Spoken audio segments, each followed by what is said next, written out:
Coming up on a spooky sports night. Northwestern faces off against Iowa for homecoming. Men's soccer plays Michigan State under the lights at home. And I learn more about what is Boulder. Ladies and gentlemen, we got a wacky, wavy, inflatable arm, two-man level of a show for you tonight. And we promise no tricks, only treats, because it's sports night right now.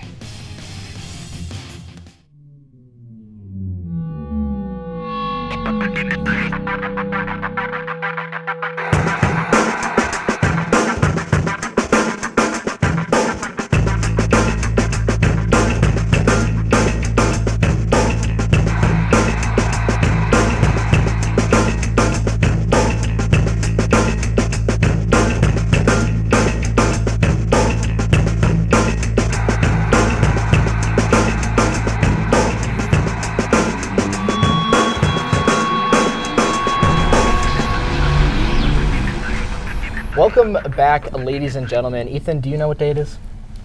Is it Hump Day? No, that was yesterday. Oh, is it National Caramel Apple Day? Is it? I don't know. I'm asking you. Maybe, it might. That's not what I was going for, because it's Halloween, ladies and gentlemen. So we got some spooks and a very sweet time for you. Well, speaking of spooks, the Northwestern football team has been scary this season, but not in a good way. Entering last weekend, they had lost 4 straight games and hadn't scored a touchdown since October 5th. But with the Iowa Hawkeyes coming into town for homecoming weekend, the Cats looked to turn this thing around. Could they get it done? We head to Ryan Field to find out. And here in the first quarter, Joe Gaziano rushes the quarterback, brings down the sack. That's Nate Stanley going down to the ground. Later in the first, Stanley finds Tyrone Tracy Jr. He spins away from multiple Northwestern defenders, and he takes off for the 50-yard touchdown to put the Hawkeyes on the board first, diving into the end zone. That was quite the play from Tracy Jr. Later in the second, Keith Duncan hits a 40-yard field goal to put Iowa up 10-0 heading to the half. And then Iowa's Mekhi Sargent plunges in for the touchdown to put Iowa up 17-0. They started to run away with it in the third, and it got even more out of hand in the fourth. It's 20-0 now. Aiden Smith finds Jace James. James picks up the first down, but that's not enough as Iowa wins 20-0. Joining me now on set is the Daily's Andrew Golden. Thank you so much for coming. How are you doing? Doing great. Yeah, it's pretty nice. A little cold. What have you been for Halloween?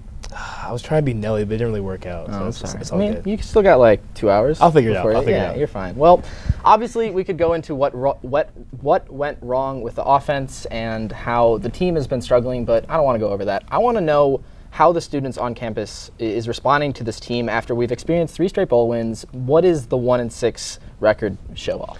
I think that people came with a lot of high expectations for Northwestern this year. I think that people were excited for the Big Ten championship game. I thought that with Hunter Johnson coming in being a big 5-star recruit, I think we had a lot of high expectations, and I think Northwestern's kind of been pretty underwhelming, as you said. So I feel like the state of the students is not very happy. They lost to Ohio State by a lot, and people left pretty quickly. Against Iowa, the same thing happened. It was raining, and people decided to leave. It's snowing outside right now, and I don't think people are going to want to come if it's snowing. No, yeah, the weather is not great. It's not. I wish it would be better, but yeah. If the season started right now, going on through the rest of the season, what do the Cats need to do for you to consider it a success? I think they just need some more consistency at quarterback. Clayton Thorson obviously was very highly scrutinized throughout his 4-year career, but he was consistent. He always got the job done and always led the Cats to wins. I just think we need to see more of that this year from the quarterback position. So I think in order to even have a successful season, you need to figure out what you have at quarterback with Hunter, with Aiden Smith. Just figure out what you have there and who can produce for you guys down the line. Yeah, and then going off that, is that how they should beat the Hoosiers of Indiana?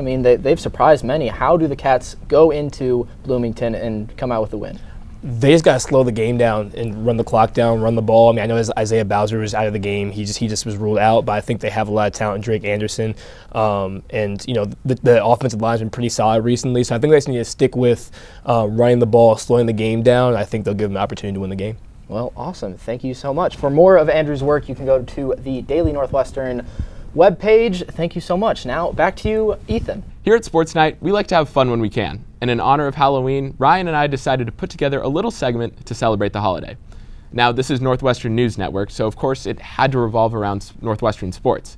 And what better way to celebrate Halloween than with costumes? Last night, Ryan and I competed in a little game of Pictionary, giving Halloween costumes for Northwestern sports teams to wear.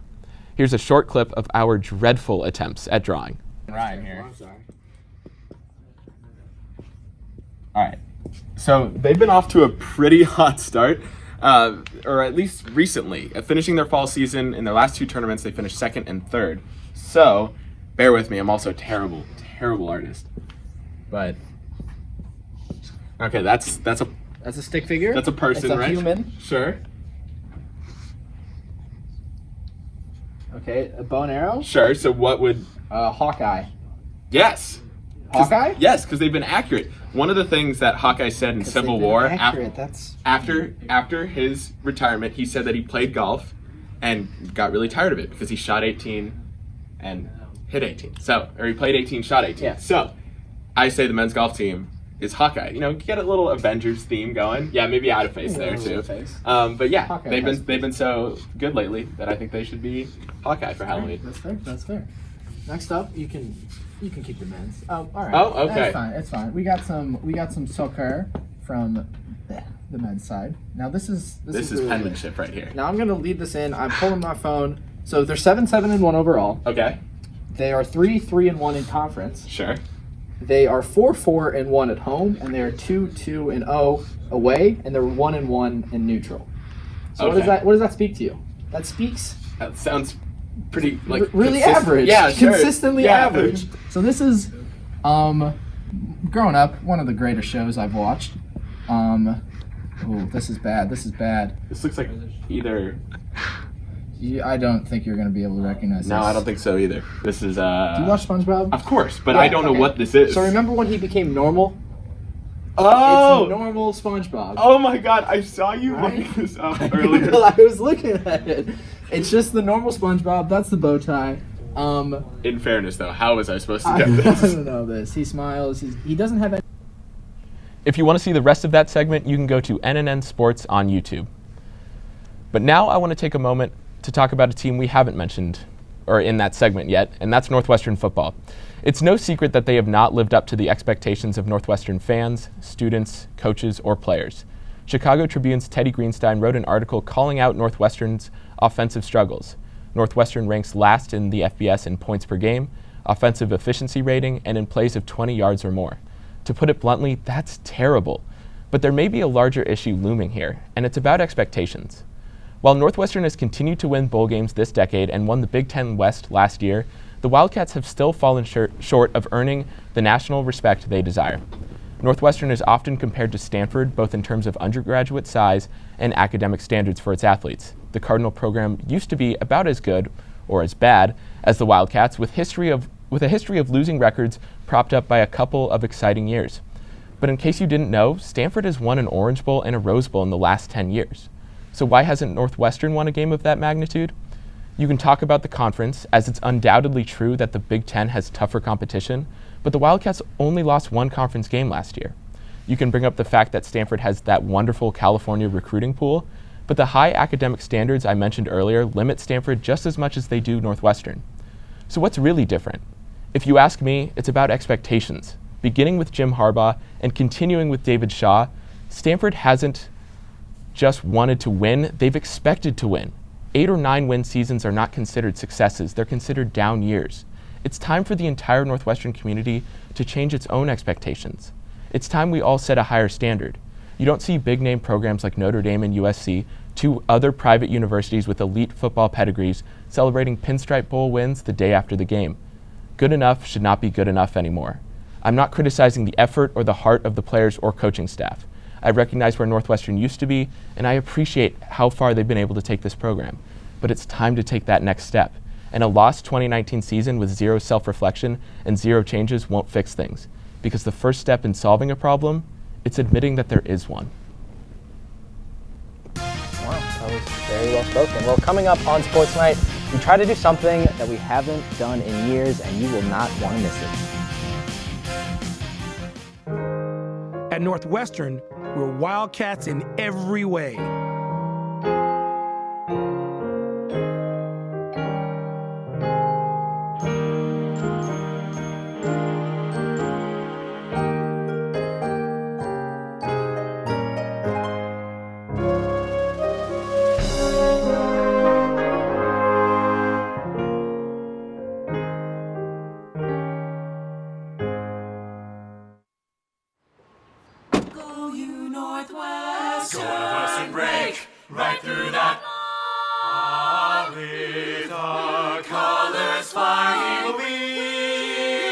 We will cheer you all the go. Go you Northwestern, fight for victory, sweet victory, for the fame of our fair name, and go Northwestern, win that game.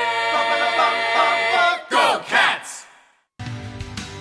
At Northwestern University, we are pioneering innovation and achieving excellence across every imaginable discipline.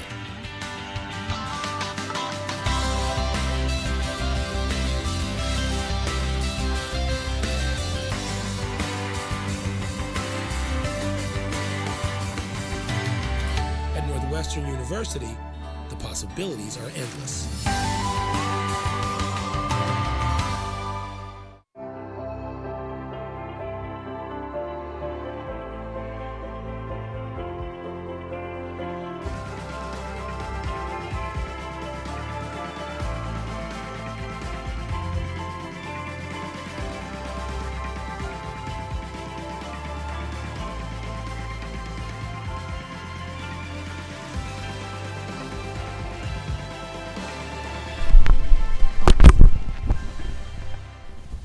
Welcome back. I am Wonder Woman, and joining me on desk is a very special guest, Superman. How are you doing, Superman? I'm doing well, saving lives in Metropolis. No big deal. How are you, Wonder Woman? I'm doing quite well. I've taken a bit of a break from fighting crime to come onto a television show that obviously has so much creativity. Who would allow people to wear costumes on Halloween? I know, that's super weird. I don't think anyone else does that. First show to do it. Yeah, we're pretty original. Yeah, absolutely. Speaking of original, we were going to try to do a live shot from the basketball game, but instead we have Andrew Golden here again. Andrew, thank you so much. Double trouble doing football and basketball. I'm versatile. You just know everything. Well, let's get right to it. What are your first impressions of this basketball team? I think they have a lot of young talent, which I think can bode well for them this season. I think the reality is that they don't have one particular person who's going to score the ball. Last year they had Vic Law, they had Derek Pardon, and now it's kind of the offense is whoever they want to pass the ball to. So I think they have a lot of talent and a lot of opportunities for everybody to kind of get reps and figure out where their offense ranks and starts. And I know that Tino Malnati and Anthony Gaines were named team captains. Do you think they're up for the job? I definitely think both of them are. I think Anthony Gaines, they've been saying a lot this preseason that he wants Defensive Player of the Year aspirations, and I think that he can do that. With Tino Malnati, he's been in the program for the past 4 years. He was on the tournament team. He knows what it takes. So I think they're both very capable and very willing to do the captaincy role and everything like that. Yeah, absolutely. Now, real quick, we don't want to get too into it, but what do you think their record will be at the end of the year? I see them struggling to win Big Ten games. They maybe win 4 or 5 Big Ten games, and probably with like 12 wins. I'd say that's probably something around the 10 to 12 win area, I feel like. Okay. Well, that's a prediction for me. Thank you so much, Andrew. Again, for more of his work, you can go to the Daily Northwestern's website for that. Then the men's soccer team this week faced off against the Spartans of Michigan State. Let's take a look at how they did. Let's keep this one short and sweet, ladies and gentlemen. There's not much. In the 90th minute, we get a goal from Matt Motterwell. He kicks it in, and he takes home the victory for the Cats. They top the Spartans of Michigan State 1-0 in this victory. The team faced off against Wisconsin yesterday in the Big Ten final, but the game was shortened due to inclement weather and ended in a 0-0 draw. Over on the women's side, the Cats were winless in their last 4 games, but with the Wisconsin Badgers coming to town and a Senior Day celebration underway in Evanston, Northwestern looked to close out the regular season on a high note. Badgers goalkeeper Jordan Bloomer clears the ball to Cameron Murtha. She heads the ball over to Danny Rhodes. She puts the ball past the goalkeeper, and just like that, the Badgers are up 1-0 in the first half. The Cats quickly answer back with freshman Riley Riggs scoring off a corner from Lily Gilbertson only minutes later. This is Riggs' first goal of the season. Cats tie it at 1.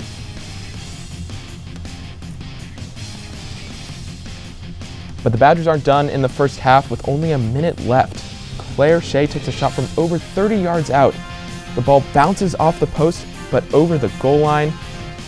We'll get to another shot right here. After further review, the referees counted it as a goal, putting the Badgers up 2-1. You see that just get past the goal line. Badgers up 2-1 at halftime. and unfortunately the Cats could not come back in the second half. And as Jenna Corrali scores off a free kick in the 75th minute, Badgers win 3-1.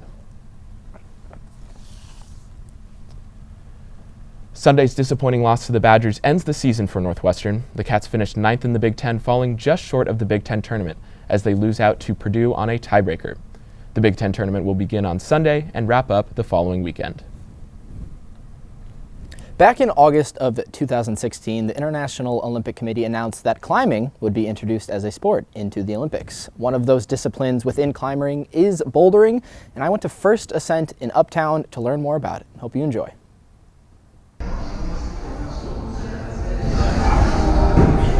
Bouldering is without a harness, and it's not as high up, but it's a little bit more work on the joints. So you climb as high as you can. Here you follow a certain path and make it up to a finish, and you won't go higher than about 15-20 feet, I think. So that's the difference. And so far it's really helped with like my mental health and staying active, so I think I'm going to keep going. It's a really good way for me to get the exercise that I need without feeling like I'm running 700 miles. It also is really good for just my overall competitive nature. In a climbing gym, they often have different colors for different routes so that as you're going you can differentiate.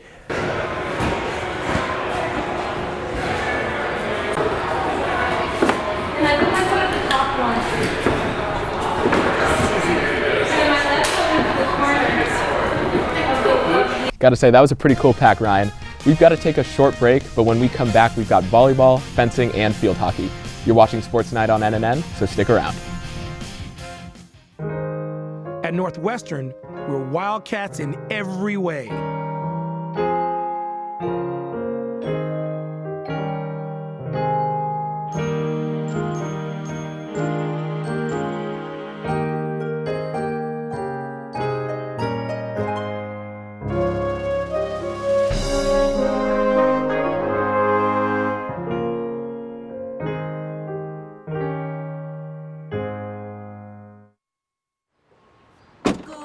Northwestern break right through that. With our colors flying, we will cheer you all to go. Go you Northwestern, fight for victory, sweet victory, spread for the fame of our fair name, and go Northwestern, win that game. Go Cats! At Northwestern University, we are pioneering innovation and achieving excellence across every imaginable discipline.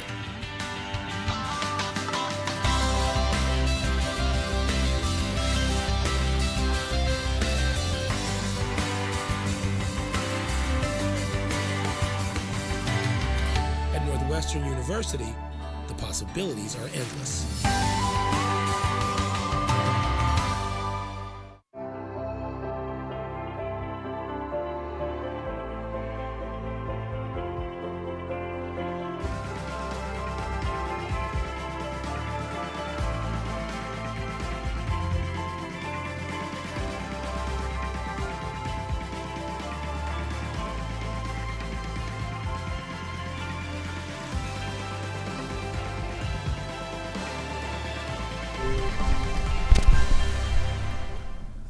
Hello again. I am the baseball player that I have always wanted to be. Hey, no way. I'm also my favorite baseball player. Oh, wow. Look at that. All right, real talk.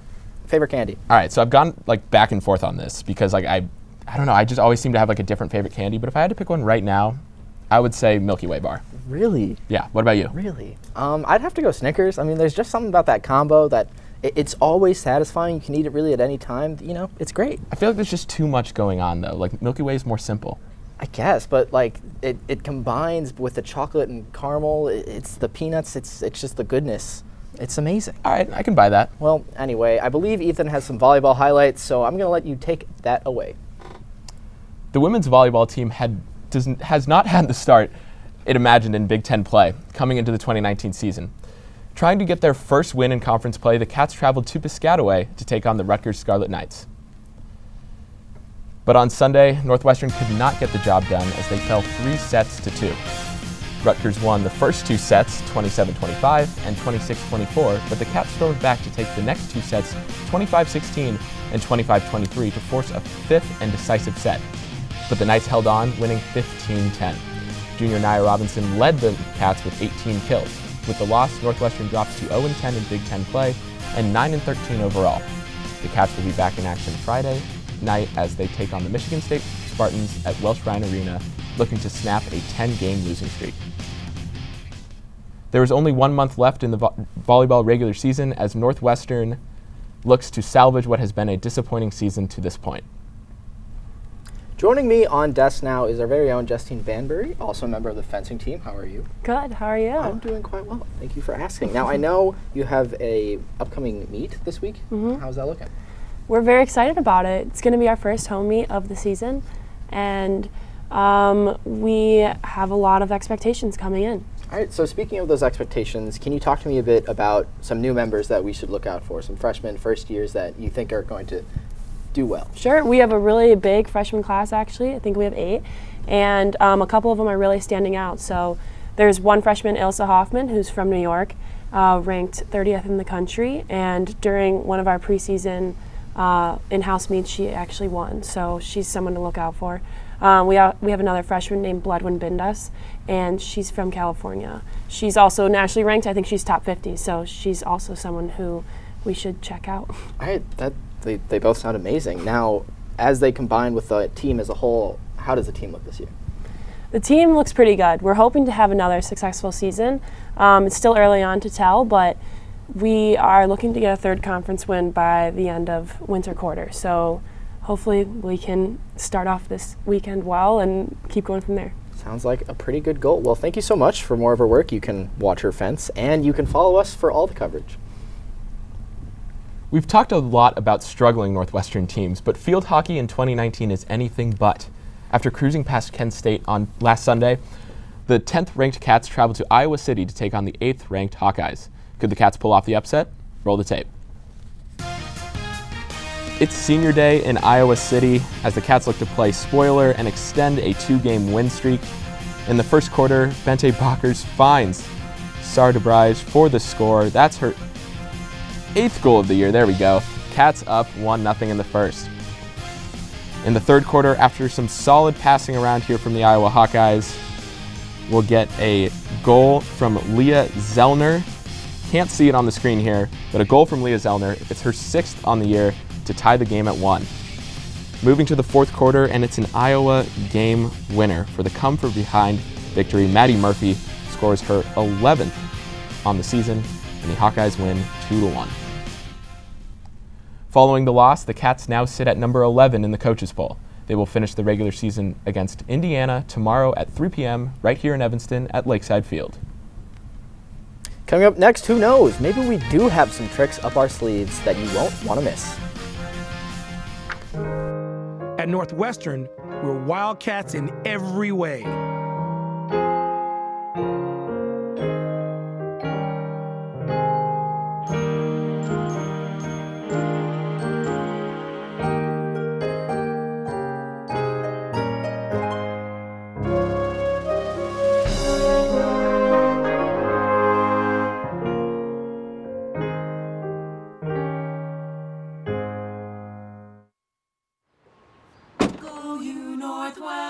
Northwestern break right through that. With our colors flying, we will cheer you all to go. Go you Northwestern, fight for victory, sweet victory, for the fame of our fair name, and go Northwestern, win that game. Go Cats! At Northwestern University, we are pioneering innovation and achieving excellence across every imaginable discipline.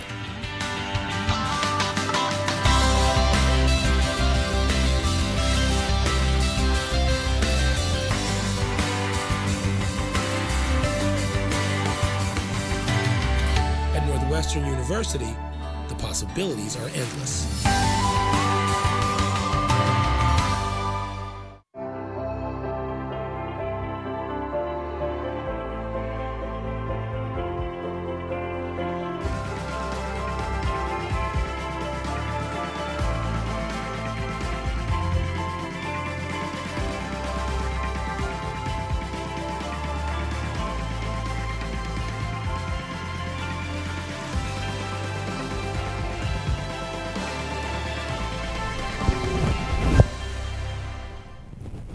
Welcome back. I'm Ethan Fore. And I'm the ghost of Ryan Coleman.